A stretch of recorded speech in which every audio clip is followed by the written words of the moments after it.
జ్ఞానులు పతనం అవ్వడానికి కారణం ఏంటి? అక్కడ రాసాడు చూడండి, క్లియర్ లైన్స్ ఉన్నాయి అక్కడ.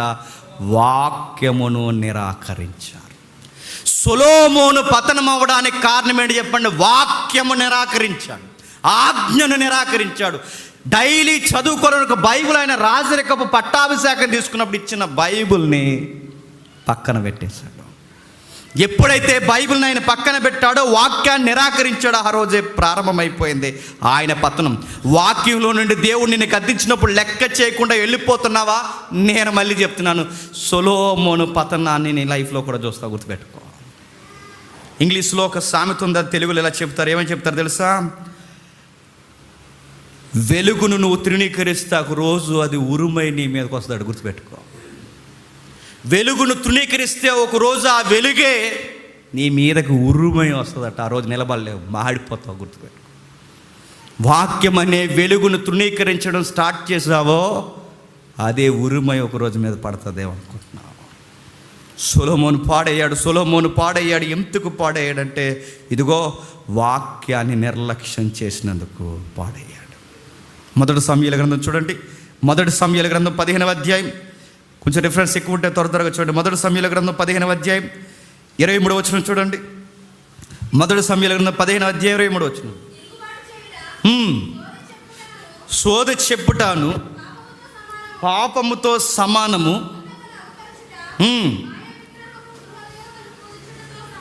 ఎలాంటి మాట అన్నాడు చూడండి, తిరుగుబాటు చేయుట.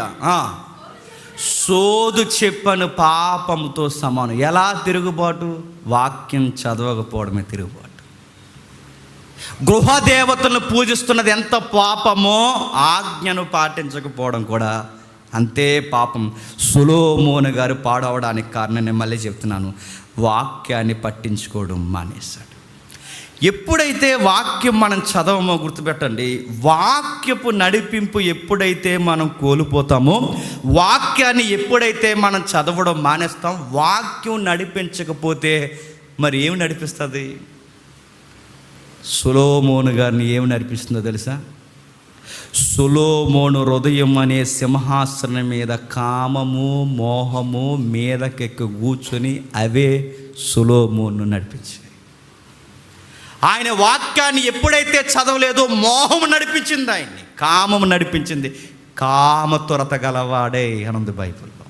ఇప్పుడు చదవండి ఆ వచనాన్ని, మొదటి 2 వచనాలు ఒకసారి చదవండి. మొదటి 2 వచనాలు రాజుల గ్రంథం 11వ అధ్యాయం. రాజుల గ్రంథం 11వ అధ్యాయం మొదటి 2 వచనాలు చూడండి. మోయాబీలు, ఎదోమీలు, అమ్మోనీలు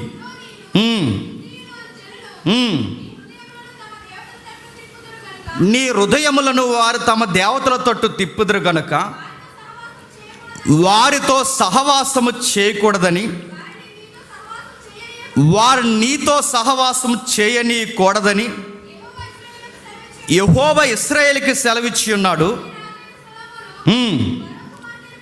ఫరో కుమార్తెనే కాక అనేక మంది పరస్త్రీలను మోహించి కామాతురత గలవాడై వారిని అలా ఉంచుకొనుచూ వచ్చాను. కింది వచ్చిన అంటే అదే 700 మంది రాజకుమార్తెలు, 300 మంది ఉపపత్తులు, మొత్తం 1000 మంది.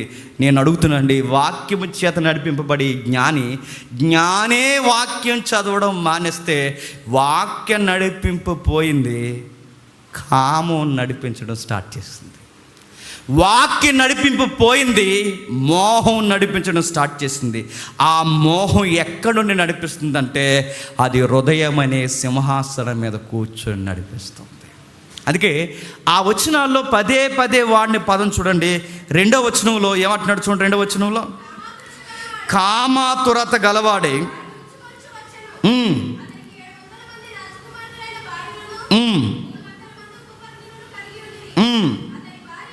అతని భార్యలు అతను హృదయాన్ని తిప్పేశారు. మళ్ళీ చూడండి, అతని భార్యలు అతను హృదయాన్ని తిప్పేశారు. నెక్స్ట్ 3వ వచనంలో అతని భార్యలు అతను హృదయాన్ని తిప్పేశారు. నెక్స్ట్ సొలొమోను వృద్ధుడైనప్పుడు అతని భార్యలు అతను హృదయములను ఇతర దేవతలతో తిప్పేశారు. 6వ వచనం ఈ ప్రకారం సొలొమోను యెహోవా దృష్టికి చెడు నడత నడిచి తన తండ్రి అయిన దావీదు అనుసరించి యథార్థ హృదయముతో కాక. 10వ వచనం నీవు ఇతర దేవతలు ఎంబడింపవలదని అంత ఆజ్ఞాపించిన సొలొమోను హృదయము ఆయన యొద్ద నుండి తొలగిపోయిన హృదయము హృదయము హృదయము హృదయము హృదయము హృదయము హృదయము. చూడండి, 2వ వచనంలో హృదయం కొరకు మాట్లాడు, 3వ వచనంలో హృదయం కొరకు మాట్లాడు, 6వ వచనంలో హృదయం కొరకు మాట్లాడు, 10వ వచనంలో హృదయం కొరకు మాట్లాడు. ఈయన హృదయాన్ని నడిపించేది ఏంటి? వాక్యం కాదు, చెప్పండి.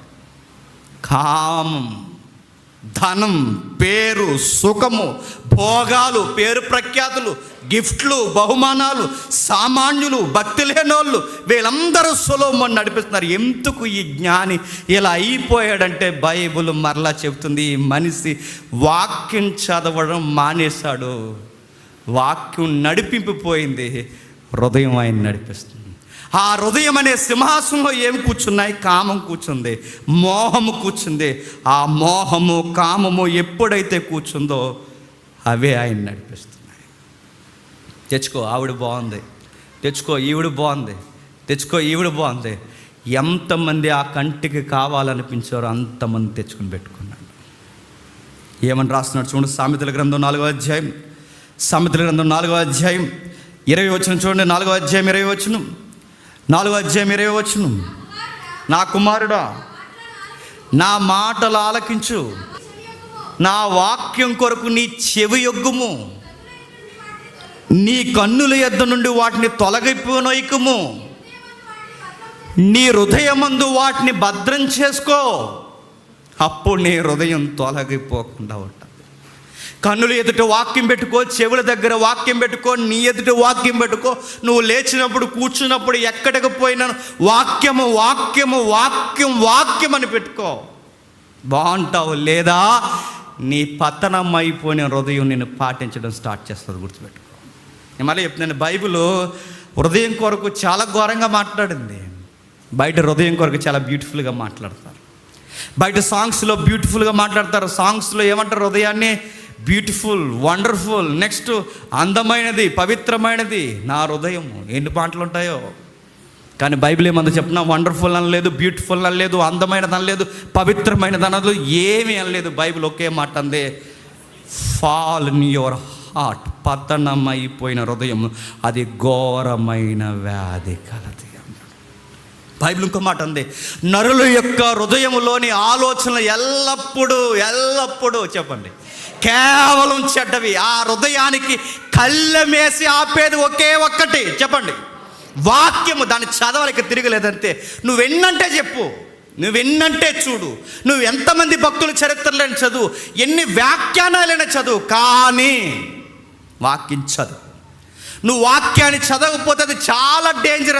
అది ఏ రోజుకి ఆ రోజు అది బుసలు కొడుతూ ఉంటుంది. ఆ బుసలు కొట్టే దానికి నువ్వు కళ్ళెం వేయకపోతే, ఈ 2 అంచుల ఖడ్గం చేత ఎప్పటికప్పుడు దాన్ని కంట్రోల్ చేయకపోతే, నేను మళ్ళీ చెప్తున్నానండి, నువ్వెంత భక్తి కలిగిన ప్రసంగాలు చెప్పినావు, నువ్వెంత భక్తి కలిగిన పాటలు పాడినా, నువ్వెంత సంఘంలో వైరాగ్యముతో ఊగిపోయే పరిచర్య చేసినా, వాక్యము చదవకపోతే నీ హార్ట్ నీతో మాట్లాడుతుంది. ఏమన్నా తెలుసా?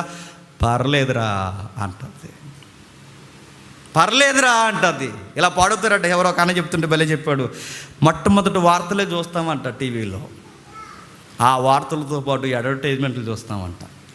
అడ్వర్టైజ్మెంట్లతో పాటు మెల్లగా జస్ట్ సినిమా అడ్వర్టైజ్మెంటేగా అనుకుంటామంట. తర్వాత చిన్న పాటలు చూస్తాం, తర్వాత పాటకు 5 క్లిప్స్ చూస్తామంట, క్లిప్స్ తర్వాత సినిమాయే చూస్తామంట.